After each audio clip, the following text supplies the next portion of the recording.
கண்ணியமிக்க சகோதரிகளே, கருத்து வேறுபாடு, ஒரு கண நேர கோபம், இவைகள் பல குடும்பங்களில் நடக்கும் சாதாரண விஷயங்கள் தான்.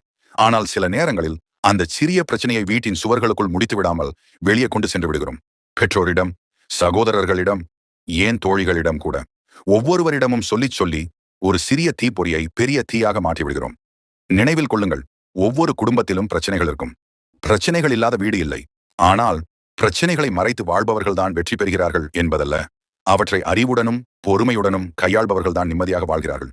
கணவன் மனைவிக்கிடையே நடந்த ஒரு விஷயத்தை மூன்றாவது நபர் முழுமையாக புரிந்து கொள்ள முடியாது. அவர் உங்களை நேசிப்பவராக இருந்தால் உங்களுக்காக கவலைப்படுவார். உங்களை விரும்பாதவராக இருந்தால் உங்கள் பிரச்சனையில் மகிழ்ச்சி அடைவார். சில நேரங்களில் ஒரு தவறான ஆலோசனை, ஒரு அவசரமான முடிவு பல வருடங்களாக கட்டிய குடும்பத்தையே சிதைத்து விடலாம். அறிவுள்ள நல்ல மனைவி தனக்கும் தனது கணவருக்கும் இடையே நடந்தவற்றை எல்லோரிடமும் பகிர்ந்து கொள்ள மாட்டாள். தாயிடம் கூட கூற மாட்டாள். புத்திசாலித்தனமாக பிரச்சனையை தீர்க்க முயல்வாள். ஏனெனில் அவள் அறிந்திருக்கிறாள், குடும்பத்தின் ரகசியங்களை பாதுகாப்பதும் குடும்பத்தை பாதுகாப்பதன் ஒரு பகுதிதான் என்று. பொறுமை காட்டுங்கள், அவசரப்படாதீர்கள். ஒவ்வொரு கருத்து வேறுபாடும் பிரிவிற்கான காரணம் அல்ல. சில நேரங்களில் ஒரு அமைதியான மன்னிப்பும் ஒரு மென்மையான வார்த்தையும் ஒரு குடும்பத்தை மீண்டும் சொர்க்கமாக மாற்றிவிடும்.